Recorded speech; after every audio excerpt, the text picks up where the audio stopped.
आयु वर्ग के हिसाब से। अब जो जवान हैं उनको साधारण दंड। ये बच्चों को आजकल जिम का और हेल्थ बनाने का, बॉडी शॉडी बनाने का बड़ा शौक है। 1, फिर ये 2, सामान्य रूप से कम 3 अभ्यास, सामान्य दंड, ये फिर अनुमान दंड, और फिर ये मिश्र दंड। ऐसे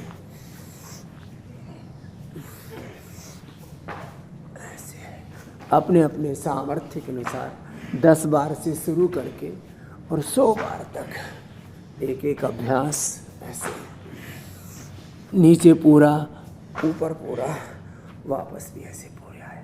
ऐसे ही हनुमान दंड में भी नीचे पूरा, ऊपर पूरा ऐसे, और साधारण दंड में भी नीचे पूरा, ऊपर पूरा ऐसे। 3 अभ्यास कम से कम दंड के, 2 अभ्यास कम से कम बैठक के। एक ये 10 बार से शुरू करके और 100 बार तक करवा देते हैं। एक ये, और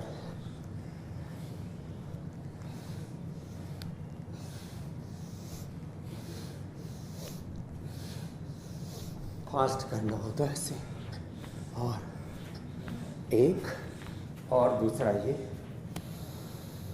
ऐसे, ये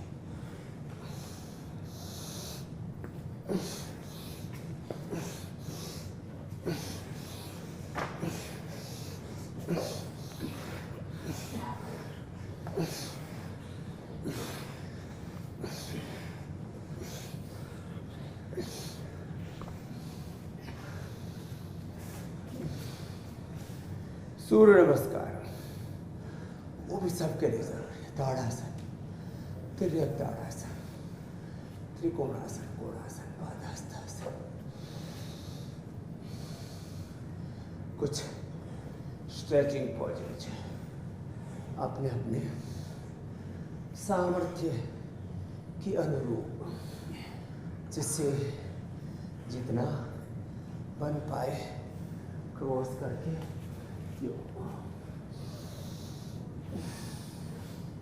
ऐसे,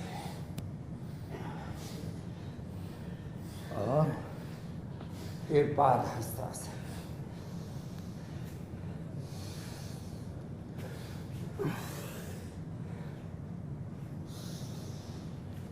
धीरे धीरे फ्लेक्सिबिलिटी भी बढ़ जाती है।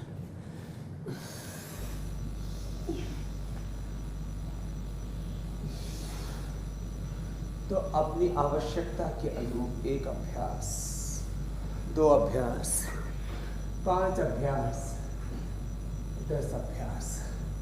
अब केवल एक ही आसन करना हो अपने रोग के लिए तो व्यायाम के लिए सूर्य नमस्कार पर्याप्त है। पेट के रोगों के लिए मंडूकासन या पवन मुक्तासन पर्याप्त है। मेरुदंड के लिए भुजंगासन या मर्कटासन पर्याप्त है।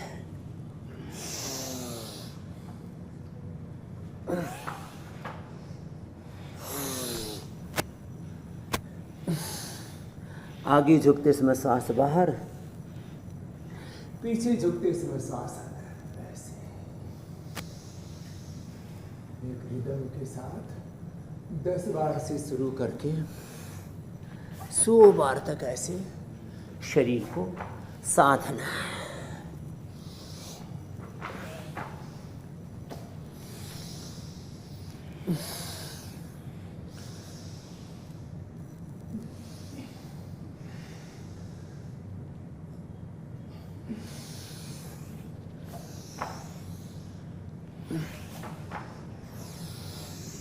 एक श्वास में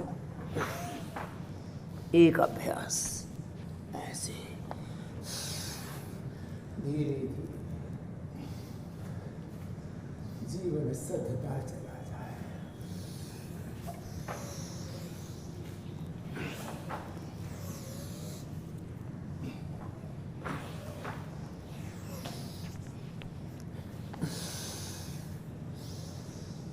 तो ये अभ्यास धीरे धीरे। मुझे तो BP, sugar, thyroid, asthma, arthritis, liver, kidney, heart, brain की तो छोड़ो, सर्दी जुकाम भी नहीं होता। क्या करता हूं? सप्ताह में 1-2 बार नस्य कर लेता हूं, सप्ताह में 1-2 बार आईग्रिट, सप्ताह में 1-2 बार अणुतेल, सप्ताह में 1-2 बार, सप्ताह में नहीं वो तो महीने में 1-2 बार ईयरग्रिट कान में डाल लिया करो। सबके घर में होनी चाहिए। चलो अब ये बात बताता हूं। सबके घर में आईग्रिट, सबके घर में ईयरग्रिट, सबके घर में अणुतेल अवश्य होना चाहिए। और सप्ताह में 1 बार नस्य अवश्य करना चाहिए। सप्ताह में 1 बार बस्ती अवश्य करनी चाहिए। बहुत गंदगी अंदर जम जाती है, थोड़ी बहुत तो असावधानियां हो ही जाती हैं खाने पीने में, साफ कर। सप्ताह में 1 बार जल नीति, सूत्र नीति, सप्ताह में 1 बार कुंजर, सप्ताह में 1 बार उपवास। पहले कुछ कुछ लोग भगवान के नाम पर ऐसे, आज सोमवार का है तो ये उसका है, ये उसका है, पता नहीं कौन कौन से देवी देवताओं के नाम पर उपवास करते हैं। हम तो रोज ही उपवास में रहते हैं।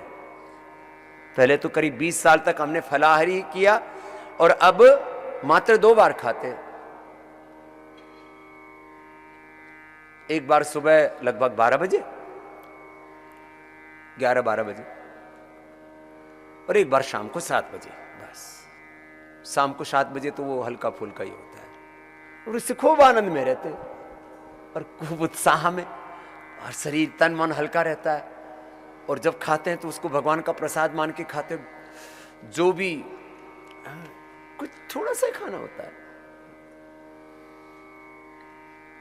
थाली भर के नहीं खाते। खा सकते हम।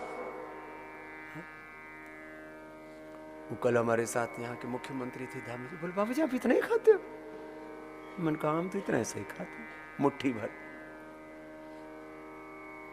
लोग थाली भर चावल खा जाते हैं, आधा किलो, ऊपर से उसमें आधा किलो दही और डाल लेते हैं। फिर ऊपर मतलब स्टार्टअप के नाम से सूप पिएंगे, फिर सलाद खाएंगे, फिर फल खाएंगे, फिर अड़गम सड़गम पता नहीं क्या क्या ऊपर से कुछ पिएंगे। फिर अच्छा ये सब खा पी करके फिर चाय कॉफी पिएंगे। कुछ गर्म हो जाए, कुछ ठंडा हो जाए, कुछ चटपटा हो जाए, कुछ तीखा हो जाए, कुछ मीठा हो जाए। इन सब चीजों में चक्करों में मत पड़ा करो।